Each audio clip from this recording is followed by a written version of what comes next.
In our business, we're mostly a beer company, but we also have a big Pepsi business in the Americas. And we're the biggest Pepsi bottlers outside of the U.S. So we have a lot of contact with Pepsi. We exchange best practices. We visit them a lot. And we've done that for almost 20 years. And every time I would come to Pepsi here in the U.S. to visit, exchange, copy in our language, I would always copy a lot of things on pricing, execution, go-to-market, route-to-market strategy, distribution. There was one manual that they would always try to hand it to me that I never really, I said, no, I already have too much to carry on the plane, which was a manual on leadership. It was a 57-page manual with 57 characteristics of a good leader. And in those days, we were pretty much in South America. And I said, man, this thing of leadership is too much of an American concept. I mean, it's about movies, Hollywood, West Point. It's not for us. We do it differently. Leadership, I'll not carry that book. And then it's funny because as I evolved, I was most of my time in the company, I've been the head of sales. So for me, sales was everything. And I was famous in the company to say, you know what, everything else doesn't matter. I don't care. I mean, it's all about sales. If I don't sell, you don't produce. If I don't sell, you don't hire anybody. So it's all about sales. That's what matters. Everything else is kind of back office. And I was very radical, and not today. And then my CEO at the time, the guy I reported to, told me, you know what, Brito, we're going to promote you from head of sales to head of operations. And that is people. We don't call it human resources, we call it people, manufacturing, procurement, and some other boring thing. And I said, wait a minute. I mean, my results are pretty good. Okay, we're having a tough start of the year, but if you look at the last 10 years, I mean, I've had the track record. Why am I being demoted? And he said, no, trust me. I mean, this is good for your career. It's going to be good. You're going to be the CEO of the company one day, right? I said, well, that's my dream. And he said, okay, but then you need to learn that the company is not only about sales. That's the ultimate thing if somebody buys what you're producing, but that's not all about sales. And then I went to this new function for 2 years. And guess what? The thing that I really liked the most about it was the people side of things. And that was really when I truly understand what's behind everything I was doing in sales, which was all around this people thing. So that's how I got there. And then I called Pepsi and said, by the way, that book that I always left on the table, can you send it to me, that 57? We simplified that a lot because that was a challenge too. You're going to see, I'll talk about leadership here, philosophy.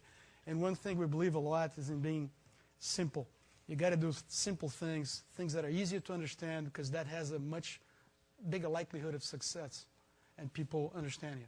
So when I saw 57 pages on leadership, I said, no, this is not going to work. I mean, Pepsi has been doing this for 20 years, 30, 50. This is our first year. So let's start with simple things. And the first question was, okay, are leaders born or made? That famous question, right? And you read some literature that says that only 2% of the population are born leaders. And I said, man, if I go with this theory, it's going to be tough. We need a whole bunch of leaders here. If I believe that only 2% of them, and if I hit the right 2%, are going to be leaders in this company. So as a hypothesis, I decided to go with the other theory that said that you can form and get people to be better leaders. So we started like that. And then we said, but what's a leader? And we defined it very simply. A leader is somebody who needs a team to achieve his or her targets. That's it. If you are working number crunching alone, you're not in a leadership position right there because you can do your job yourself. But if you're leading a sales division, if you're leading a plant, if you're leading a finance organization, you need people to help you get there. And that's when leadership skills will play a role. And then we said, okay, but what's a good leader? And we defined it, instead of using 57 things, we said 3 things. Very profound things, but 3 things. We said a good leader is all about delivering results on a sustainable basis, doing it with the team, because again, the very definition, you cannot do it alone, doing it with the team and everything that goes along with the people side of things, and doing it right. So you can replicate, you can build on top, you can do it again. If you do it wrong, you have to redo it, but go back to square one. So it's all about delivering results with the team, doing it the right way. And then you say, okay, now I understand. Leaders can be formed, can be trained, you can enhance their skills. You know what you expect from the leaders, results, team, doing it the right way. You know that in some positions you need a team, you need to be a leader. but what's expected from a leader. How you build, for example, in our company, the question we always had is how do you build a high-performance culture? And that's a little bit of a buzzword, but once you have a 20-year track record, I think you can look back and say, well, some of the things worked. How do you build a high-performance culture? And what we did as leaders, we learned that you have to do 3 things in terms of content to lead a company. First thing, you have to have a dream that you announce to the organization that's a powerful enough dream that will inspire people, motivate them, give a sense of purpose, will align people, get them to run in the same direction. That's key. You're going to be the size of your dream. We learned that time and time again. And I'm not saying this because it's a nice thing to say. It's pragmatic. We learned that. And you know why we learned it? Because we learned one day, we realized that we didn't have a company. We had a collection, a group of people that we called a company. There was no such a thing as InBev or InBev, or for that matter, Brahma in the old days. What we had is myself and 85,000 colleagues of mine around the world, 30 countries. That's the company. And as individuals, we like to have dreams. I had a dream of coming to Stanford at once. I had a dream of having somebody financing me to come to Stanford at once, you know, in my life. I had a dream of dating somebody, buying a car, buying a house, going travel somewhere. So those things that moves you on a daily basis. When you wake up Monday morning and you feel, oh man, holy cow, it's too cold outside, and then you have a purpose, a sense of purpose. But some people overdo that a little bit, and they announce things to organizations that are more like adventures than dreams. Dreams are stretched by nature. You're not going to dream about something small.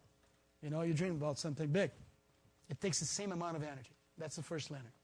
To dream big or dream small, to dream big or dream small takes the same amount of energy.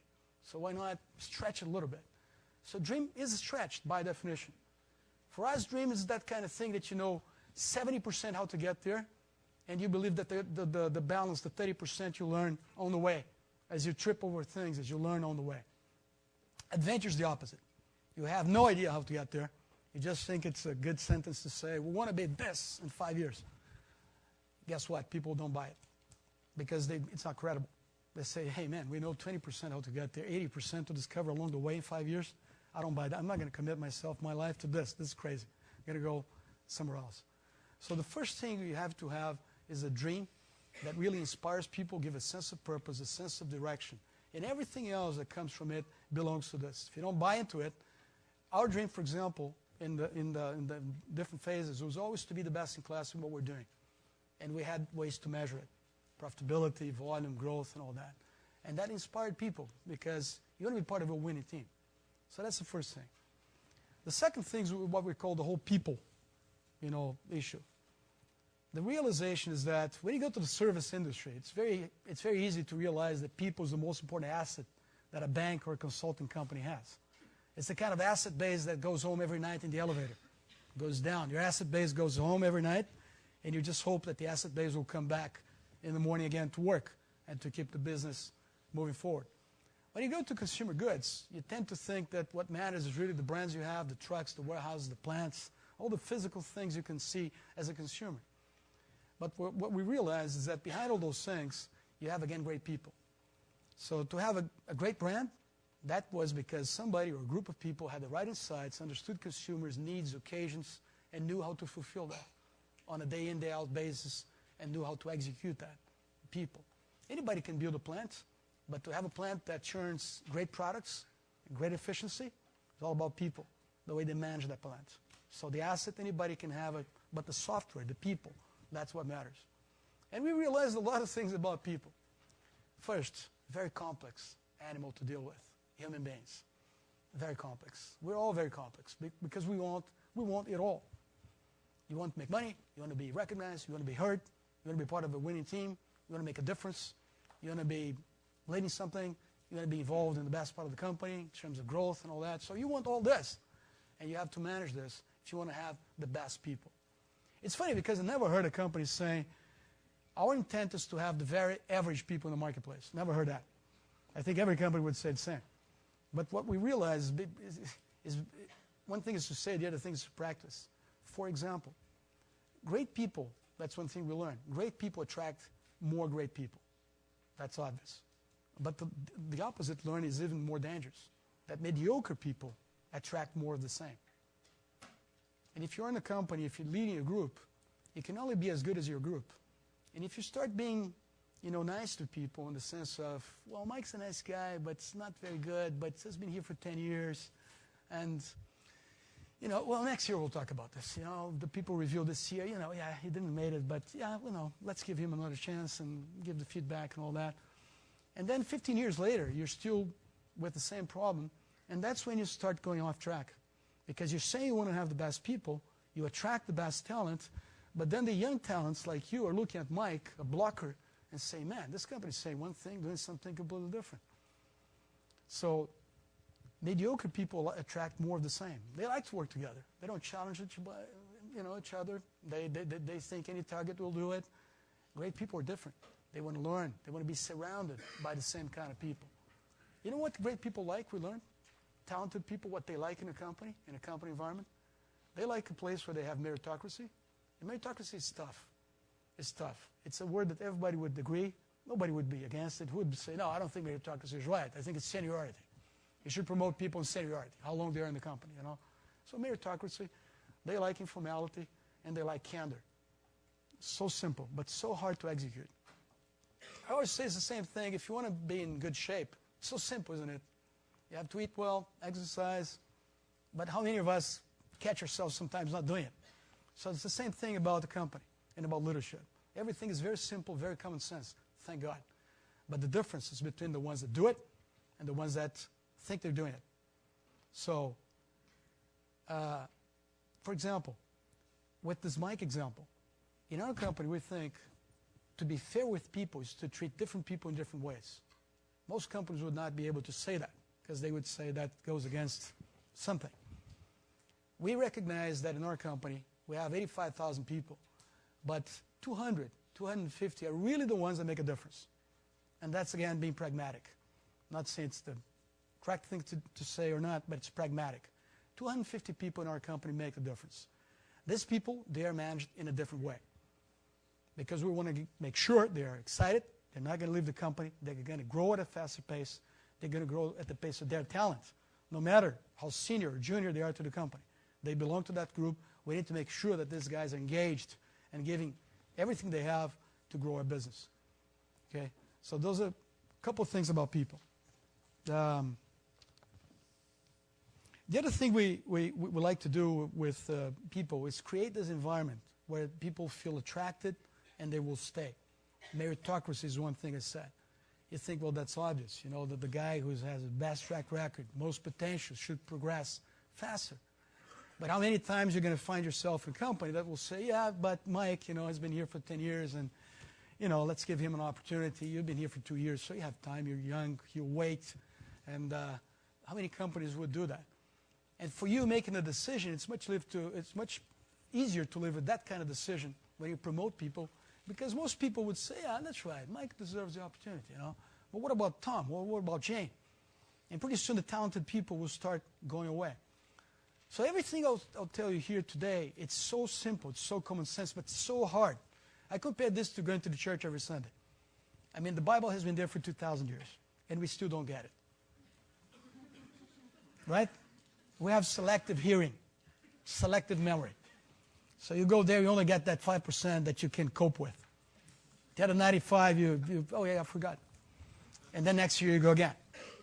That's the thing about leadership. Everything is so simple, but it's so tough not to get sidetracked because there are so many distractions. People is one of those things. There's a professor that was here when I was here, Jim Collins. He was a professor here. He was my professor. As a company, we've been in touch with him since 1993. And he wrote Good to Great, the book I'm sure you all know. And every December, for the last 4 years, we go to Boulder, meet with him and the board and the whole thing. And once I asked him, I said, Jim, let me ask you this. Man, I read your book. Again, it's so much about common sense. Why would any company do anything different than that? Why would any company choose to be good as opposed to be great, according to your definition and your findings? And he said, Brito, you know what? In my research, what I found is that all companies start with the right ideas.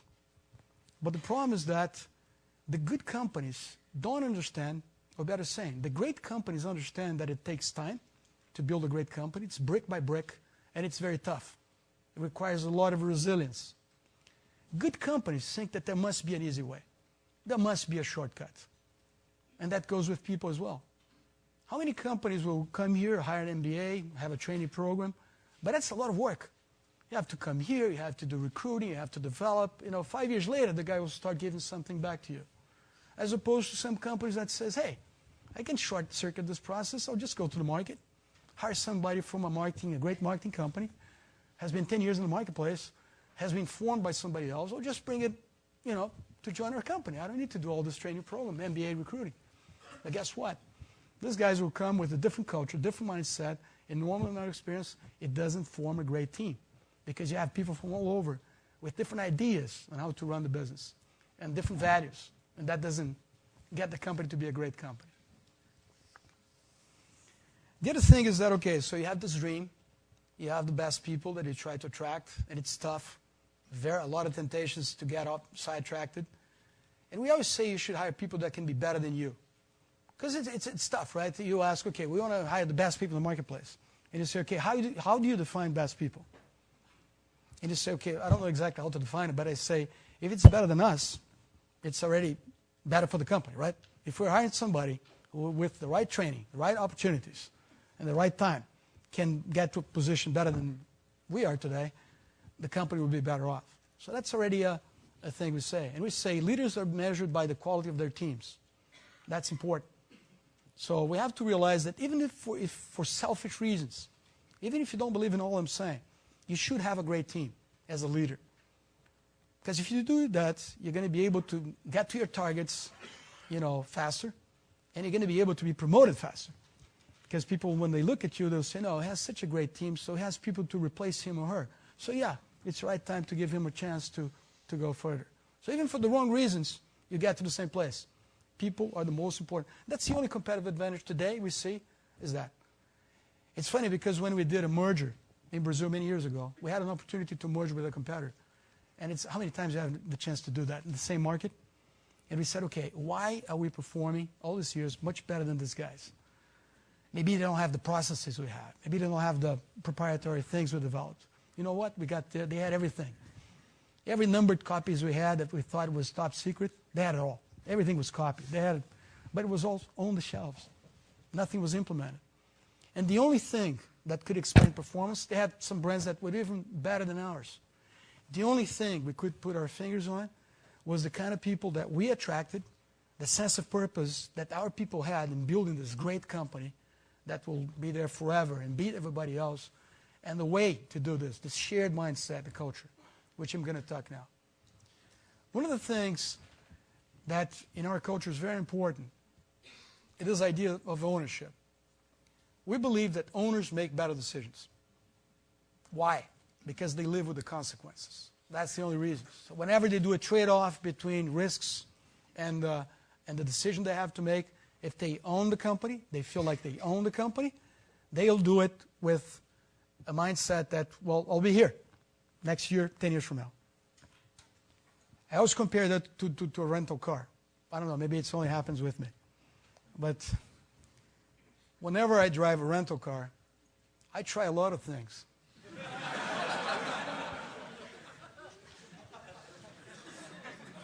I take all the insurance. And I try a lot of things. One of the things that I like to try first time was, what happens if the car is still moving forward and I stick to reverse? I mean, how many of you guys have this curiosity? Isn't that? But with my car, I never had the guts to try it. Because I say, well, what about if it doesn't work? And I have to live with this car tomorrow, the next month, the next year, the next 5 years.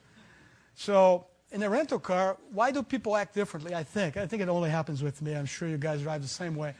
Going through a bump to see if you can get 4 wheels off the ground. I'm sure it only happens with me. And then you say, well, why do I drive my car in a different way? Because that's my car. It's going to be mine tomorrow. So I'll live with the consequences of my trials. So we don't want to be a rental company in the sense that people come for a job. They come here for a job, join our company. They'll try their best. They'll try a couple things, risky things. If it doesn't work, they'll go to the next job. That's something we don't like it.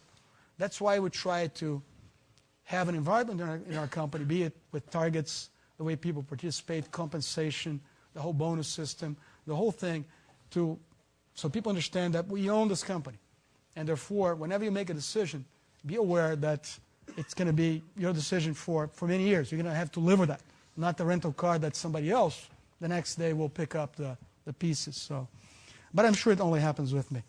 I think also ownership is a great concept for us because owners know that they have to earn it every day. I mean, if you own a bakery and the Walmart opens up in front of you and you say, man, why me?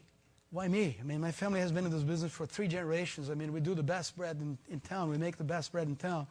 Now Walmart's selling for 1/10 of the price, one-stop shopping with a big parking lot and all that, convenient, in and out, and here I am. What about my clientele? But that's life, you know. So this whole thing about understanding that you have to earn it every day. You're not entitled to anything. Tomorrow in our business, if everybody, consumers, decide to stop buying our products, we have no business. So we have to sell beer every day. We have to sell Pepsi every day. That's it. So this idea is a powerful one. It's an ownership idea. For example, in our company, we don't like options. We like shares. Because shares, you go up and down with the shares. You own the shares. Options, you only have the upside. That's not ownership. Ownership is upside and downside. If you own that bakery, you're going to go with it, up and down. That's what it's true ownership for us. We also like, in our culture, we talk a lot about focus on results. Again, so obvious, but so powerful. I mean, focus. As a leader, one of the things that people look most at you will, what's on the top of your list? What are the things we need to do to succeed? And focus is very important. I remember when I became a CEO in 2003 of the old company. And again, always been in sales. I had that brief passage, demoted to operations, learned a lot. And when I came back CEO position, we had a competitor of ours in Brazil that took 10% of our market share in 3 months. We had 68% market share. All of a sudden, we had 63%. They did a great launch, very well executed, and we lost all the market share in 3 months. And the markets were all around us, investors, and say, hey, what's going on? We thought you guys had a good grip there. And I remember the thing that year we failed is that year we felt things were so good that we said, you know what, let's try to do more things. So let's try to do more innovation, more activities in the marketplace, more promotional activities, more. And at the end, we clocked our execution capability. So we went off. Again, that's what I'm saying. It's so simple. Focus, of course. Everybody will agree. But sometimes you think, you know what? Things are going so well. Let's do things a bit faster. So the things that were planned for next year, let's do it this year together with something else. And then we got so much the eye off the ball that we lost that. Then we recover again. In 6 months, we're back. But that's the kind of learning. Focus. Very important. Leadership. Selecting the right fuse. Because if you select the wrong fuse, then you're in trouble. But selecting the right fuse and giving people that message. That, guys, these are the things that will move the needle. These are the must-haves. Everything else is nice to have. But these are the things that will make a difference. The other thing in our culture that we say a lot is that we got to be always unhappy, or let's say have a healthy dissatisfaction with our business. We think that's key. And sometimes we criticize ourselves for not enjoying the good moments when we have good results and celebrating, because we're always eyeing the next step. But that's, you talk to guys that are good in what they do, in sports and all that, that's what they say. You go to a tennis player who just won something, and you go to the interview, and the guy says, oh, yeah, it was a good game, but I need to work a little bit on my serve. Or, but I was not, my back hurt a little bit, so I was not in 100% shape. So and the next championship will be 2 weeks from now, and I need to prepare, and I need to train. So this whole idea of never being satisfied with the status quo, again, so simple. But how, as a leader, you instill that, and you get people to be always unhappy with where they stand.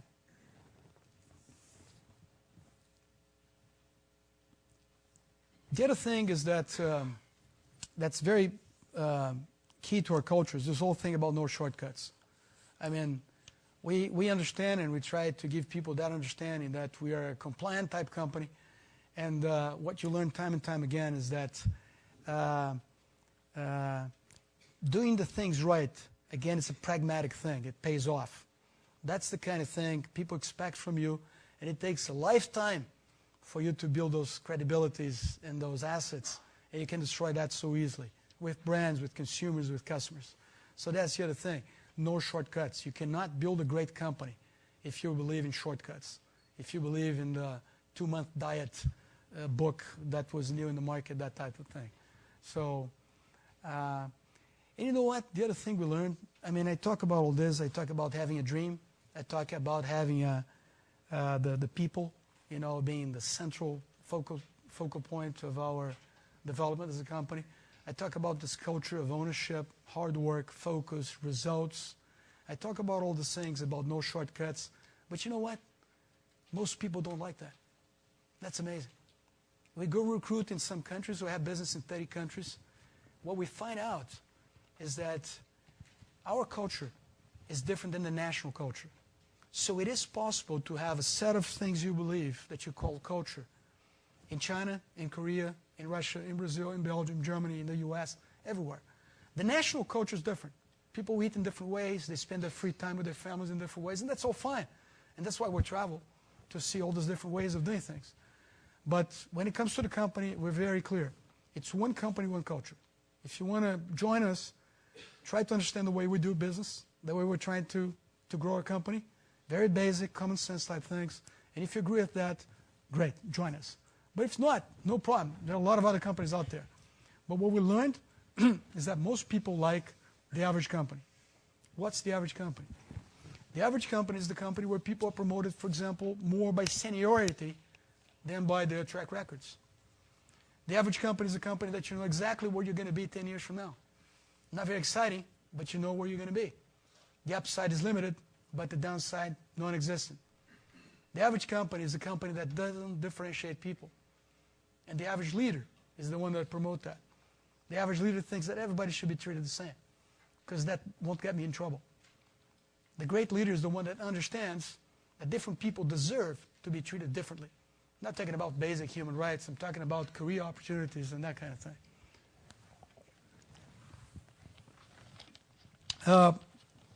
So what we see as we go through all these countries where we have business is that it is very hard to find people that will be excited about the way we're trying to build a business. But once you find them, they get really connected to the company. They cannot work anywhere else because they love this kind of openness, candor. For example, I was talking about candor. And before I opened to Q&A, I didn't really go too much into that. So I was saying people like openness. They like to know where they stand, and that's a right. We always say in our company that the way to treat people is always to tell them where they stand. And that's so key. Think about that. Think about that Mike example.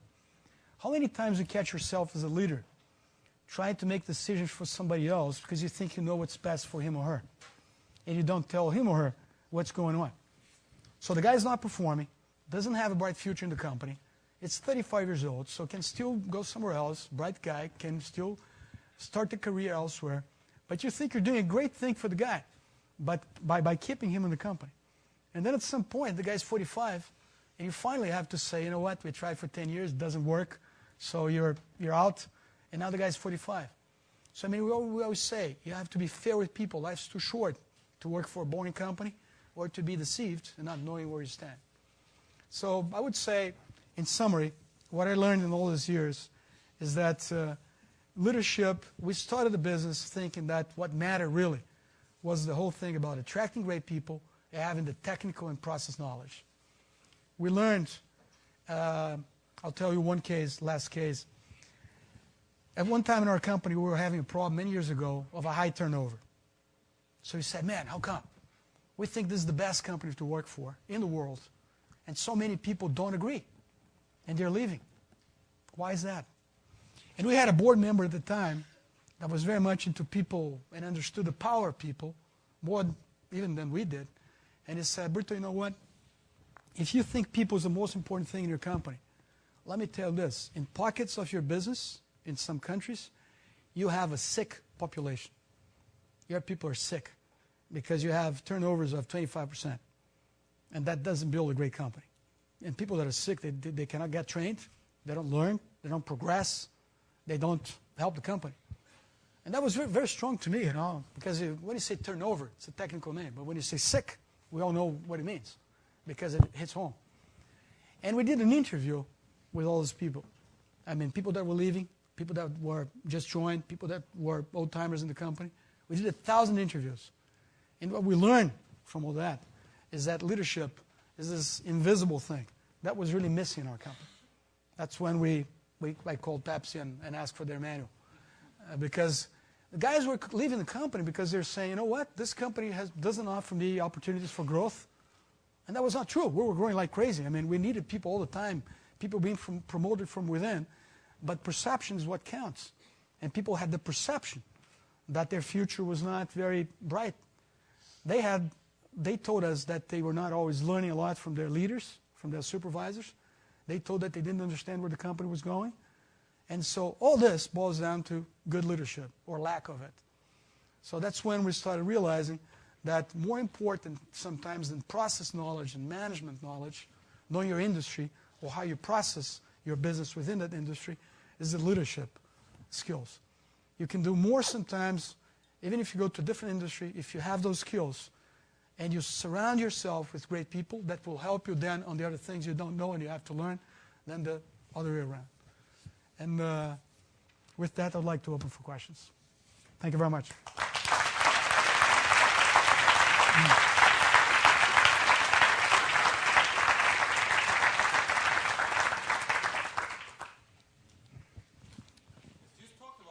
Strong corporate culture, and also mentioned that you don't like mid-career coming in because they have different culture. Yeah. Can you explain how you foster creativity and diversity in such a strong culture corporation then? That's a good point. I mean, our culture, as you say, or the culture I think a leader should implement in a high-performance organization, is only a set of very basic things. It's like the U.S. Constitution. I mean, it's been there for 200 years because it's very basic. Because if it were too broad and too specific, it would have to be reviewed all the time. So the set of things that we believe in, 10 things as we call it, the 10 principles, are so basic that we believe they're not going to deter creativity or anything. Your second point about we have a commitment with our people that 85% at least of all promotions will be sourced from within because we think that's the way to do it. Our best experience is to hire people at this level, MBA, or undergrad level, leaving school, and creating these people in our way of doing things because, again, it's hard to find people that like this kind of environment with more risk, more reward type environment. People like stable environments. We like people that like this environment. What we do from time to time, and again, it's not 100% from within, is we hire from outside. But when we hire from outside, we do a big scrutiny because this thing about culture is one of those things that takes years to get the fabric going, but can be destroyed easily. And that's why we say in our company, even if somebody has a great performance, great track record, but no cultural fit, even after many sessions of feedback, this guy has to leave. Because the culture is what got us where we are. And I think it's not only us, it's any high-performance culture. You see, high-performance culture are very particular about the way they do things. And it's so basic, they don't want to change it. So everything I said here today, it's about common sense. But believe me, it's very hard in a corporate world to stick to it. But if you do it, in my experience, you'll build a company that has credibility, that will attract great people, develop great people. And because the company is what the people you attract, then you can have a great business. Yeah. There was a question here. So you talked a lot about you talked a lot about focus and attention to detail. How do you balance that with against developing a tunnel vision and either not seeing a risk that's coming your way or missing some opportunities? Sorry, how I balance that against what? Against developing a tunnel vision and missing a risk that might not be in your area of focus, or missing an opportunity that might be just around the corner, and because you're so focused, you might have not seen it. Yeah. No, I mean, it's not that we don't. For example, we have a soft drinks business. I mean, that was one of those days that 20 years ago we said, you know what, makes sense in that part of the business to diversify. But today we see so many opportunities in beer, I mean, in our business, especially in upgrading consumers. You know, that we don't see why we should look at other things at this point. You're right, everything in life comes at a cost. I mean, if you're too focused, maybe you're missing out on something. On the other hand, if you look at everything, you're missing out on everything. So you have to choose. And that's one thing about leadership. Leadership, the toughest thing about leadership, apart from all the things that I told you, is that people look at you in a year for 2 or 3 decisions. That's it. If I look at my year, I can pinpoint 2 or 3 things that I was part of where I had to make a decision that was good or bad, but I had to make a decision. And that's it. Because when thing comes to you, it's because it's not black and white. It's tough. So this whole thing about judgment is key. You have to trust your gut. I mean, it's great to have numbers and all that. For example, when we do acquisitions, we run the numbers, all the scenarios, as we call it, V1, V2, V3, all the synergies and everything. But at the end, what you do really is you go there, you talk to the people, you kick the tires, you go in the market, you talk to consumers. I mean, you have to have that smell, that gut feel that this will work. Because you know that mergers and acquisitions and these things have a high probability, because of cultural differences and all that, of not working or not adding the value you expected. So I think it's all about this judgment that is required from leaders. And you cannot get away from it. I mean, because you could say, hey, I come from business school, everything can be translated in numbers, and there's only one. I always say people, when I went to school, high school, they deceived me. I always say that. I was deceived at school, you know, because they told me that every problem comes with all the numbers you need to resolve the problem, solve the problem, and in life, forget it. That's not true. They made me believe that for every problem there was only one solution. That's also not true. There are many rights and many wrong solutions, especially, again, at our level. And the other thing they made me believe is that the best student will always be the best leader, which is not always true. I mean, the best student has a lot going for him or her, but it's, and I was a good one, but you see that there are many other things. For example, today I was happy to hear that the school is investing in people skills and leadership skills, because when I look back at the things I had 20 years ago here as subjects, there was a touchy-feely one that I didn't take because I thought it was too soft. I looked for the poets, right? They call it poets. I said, no, this is for poets. I mean, there's easy credits. I'm an engineer. I'll go for finance, corporate finance, and this and that and the other. And then when you go through life, you see, you know what? Had I known some of the things I know today in terms of people and how powerful that can be, if you know how to motivate, inspire, create a great team, how much easier it is to get to things like that, that would be great. So, long answer. How do you balance the policy of never being satisfied, the mindset of never being satisfied, with the policy of giving people recognition? I don't know, we balance well. We give people recognition for like 20 seconds and then we go for the next challenge. That's how, no, we balance well. I mean, that's one thing you learn in sales. Every day is a different day. So just because I sold X amount of cases yesterday has nothing to do with the amount of cases I'm going to sell today. So we do celebrate, not 20 seconds, but like, a couple of hours, and then we're already talking about the next month, the next week, the next program. But you're right. Sometimes we get criticized for not recognizing enough. And, and we say, you're right. That's one thing we need to get better. So maybe getting from, 2 hours to 3 hours recognition, and then going to the next thing, But it's a tough balance. You're right. Yeah, right there. I was curious to hear. About what were the challenges, how was the planning and the execution to join the culture of AB-InBev and InBev to make sure that all that view was conveyed through the whole organization? Yeah, well, that's a good question, because the time was right.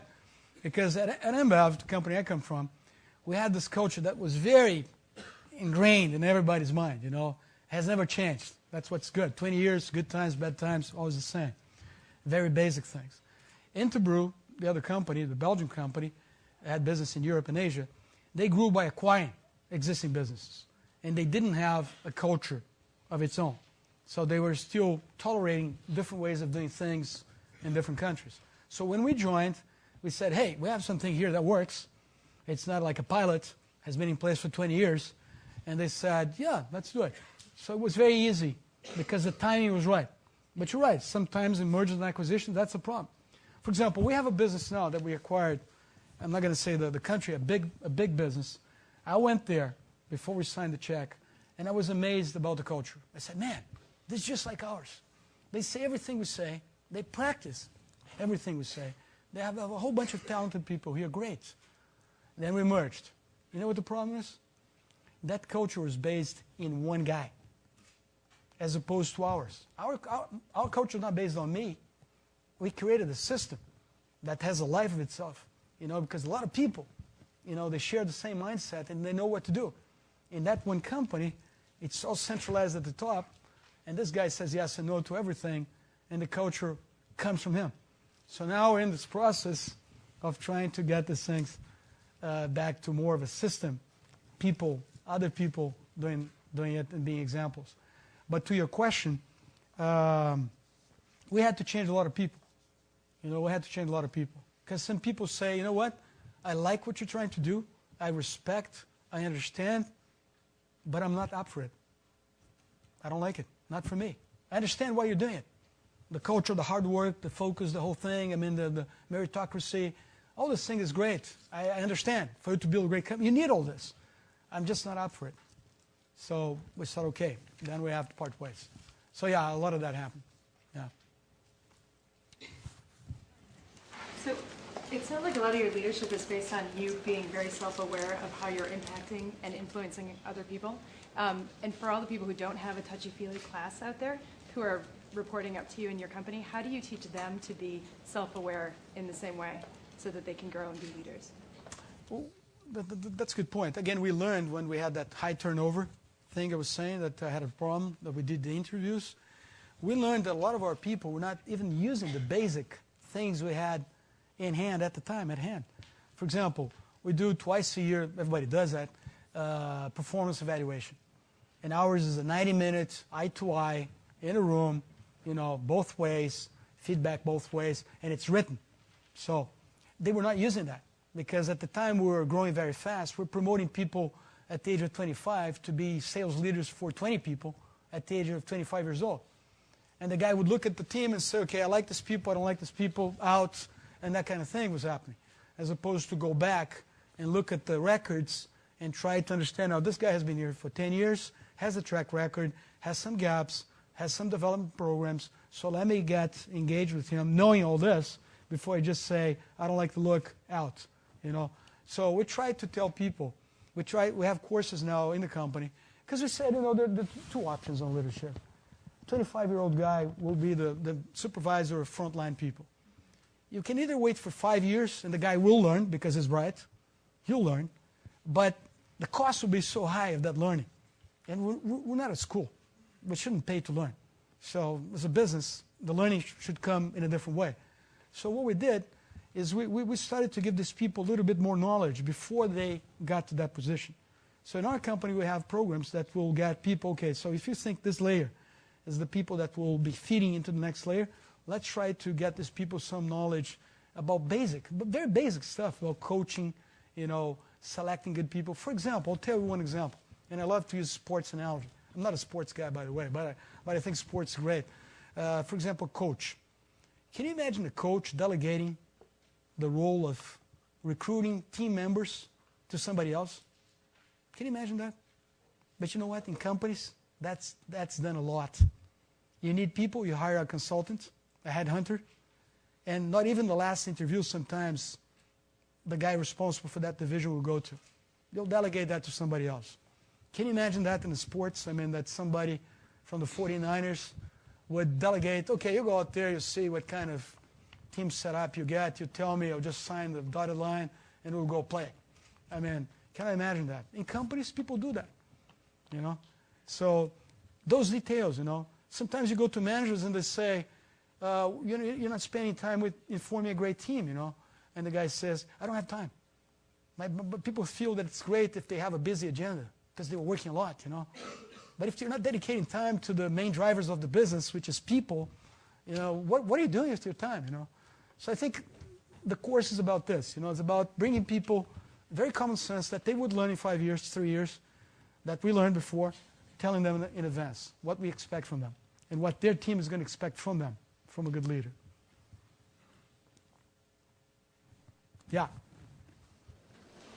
Can you talk a little bit about establishing yourself as an MBA, what has traditionally been a relatively blue-collar industry? And then secondly, how the perception of your industry as somewhat blue-collar affects your recruiting process at MBA schools and other places? Yeah, that's a great point. I think you're right. When I joined my company, I was the first and only MBA to join the company. And at first, nobody knew, nobody cared, what the MBA was. And because of meritocracy, people, even the guy who hired me said, you know what, you have an MBA. All it means is that I expect more from you. That's all it means. And I expect that you're going to grow faster, but you have to earn that. Today, these industries are more sophisticated. Today, even in beverage companies, consumer goods, you do have a lot of MBAs just because the business is more global.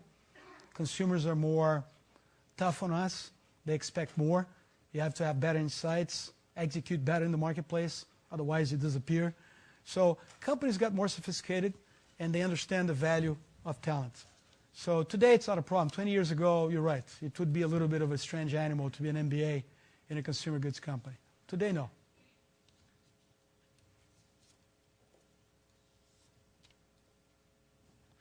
Yeah, here. You mentioned that it was important to have a dream, and a simple dream, something that could be to guide people, to wake them up in the morning.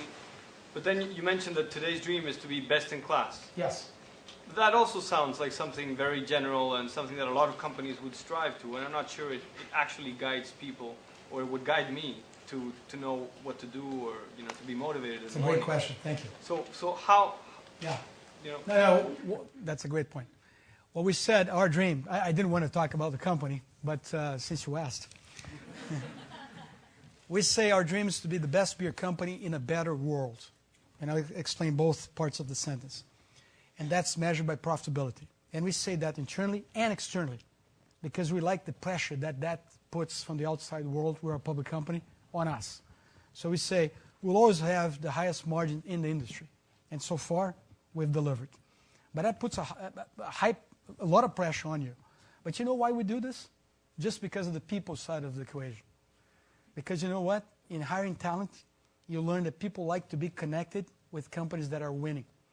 Companies that are growing, companies that are profitable, and therefore can grow, therefore can engage in projects that other company couldn't. That's the only reason. It's great to have results and all that, but how this connects to everything else is the people side. We learned that most people, talented people, they like to be connected to winning teams, companies that are growing, generating opportunities for career growth, as opposed to companies that are shrinking or not having good results. So we say, in our company, we say results is what keep the people engine running, going. Because people like to be connected. Again, human being very complex, but one of the things talented people like is to be connected to something that's going well. And they want to be part of it. So, and we always say life's too short. You want to be connected to a company that wants to do something better than the average, that wants to establish itself as the leader in its category, and that wants to leave a legacy. So you want to build something that's bigger than you. That's the thing. In our company, egos are very downplayed. I mean, we don't we don't have corporate jets. I don't have an office. I share my table with my VPs. We have open offices, and I sit with my marketing guy on my left, my sales guy on my right, finance guy in front of me, the people guy. I don't have a personal assistant. I share that with one of our colleagues because we always say the leaner the business, the more money we'll have at the end of the year to share. And because our compensation system is very aggressive, I don't want to spend money. I don't have a company car. I don't care. I can buy my own car. I don't want the company to give me free beer. I can buy my own beer. So there are so many perks in our company, and that's another reason why it's tough to hire some people, especially when you hire not young people, but you need to hire, a guy that has been 15 years in the market. Because the guy comes and we don't have a driver, you don't have a company car, you don't have an office, you share a table with everybody else. Why? Because we believe that interaction creates value. Again, it's not to be nice, And most people don't think that's nice. But it's really because, I mean, you know the magic of having one table? Is that you can have 30 2-minute meetings. Make it possible. If you go in your calendar, in the Microsoft thing, and you try to book 2-minute meetings, the thing won't take it. It's programmed only for 15 minutes.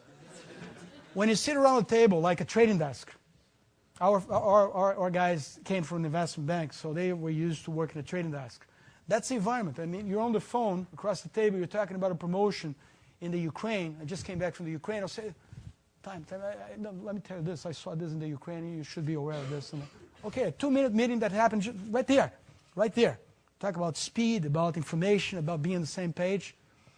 Some people don't like it because the trade-off, it's more noisy, but the advantage is so much bigger, that we do it. So transparency. Talented people like that. Mediocre people like to be behind a door. I hope they forget me. They don't like to be exposed. Talented people is the opposite. They like to be where the action is. They like to be exposed. They like to be part of the company story.